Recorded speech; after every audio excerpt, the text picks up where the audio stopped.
ભરૂચ એ division police મથક ખાતે જિલ્લા પોલીસ વડાની અધ્યક્ષતામાં લોક દરબાર યોજાયો। ભરૂચ એ ડિવિઝન પોલીસ મથક ખાતે વાર્ષિક ઇન્સ્પેક્શનના અંતિમ દિને જિલ્લા પોલીસ વડા મયુર ચાવડાની અધ્યક્ષતામાં લોક દરબારનું આયોજન કરવામાં આવ્યું હતું। વિવિધ વિસ્તારના રહીશોને અગ્રણીઓની ટ્રાફિક તેમજ સુરક્ષા વ્યવસ્થા અંગે રજૂઆત કરવામાં આવી હતી। ભરૂચ શહેર એ ડિવિઝન પોલીસ સ્ટેશનનું વાર્ષિક ઇન્સ્પેક્શનનો છેલ્લો દિવસ છે, ત્યારે નોટ રીડિંગ રાખવામાં આવ્યું હતું અને લોક દરબાર રાખવામાં આવ્યો હતો। ભરૂચ શહેરના અલગ અલગ વિસ્તારોના રહીશો, લોકપ્રતિનિધિઓ, સામાજિક આગેવાનો અને સોસાયટીઓના રહીશો આવ્યા હતા અને એ લોકોએ અલગ અલગ મુદ્દાની રજૂઆત કરી।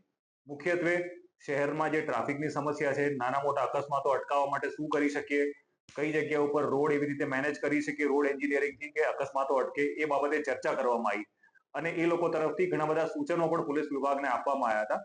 આગામી સમયમાં આ સૂચનો ઉપર જે અમલવારી થઈ શકે અને લોકોને પોલીસ તરફથી સારી સેવાઓ મળી રહે અને ટ્રાફિકના અકસ્માતો ઓછા થાય, રોડ અકસ્માતો ઓછા થાય અને લોકોના જીવ બચે, એ ડાયરેક્શનમાં ભરૂચ પોલીસ કામ કરશે।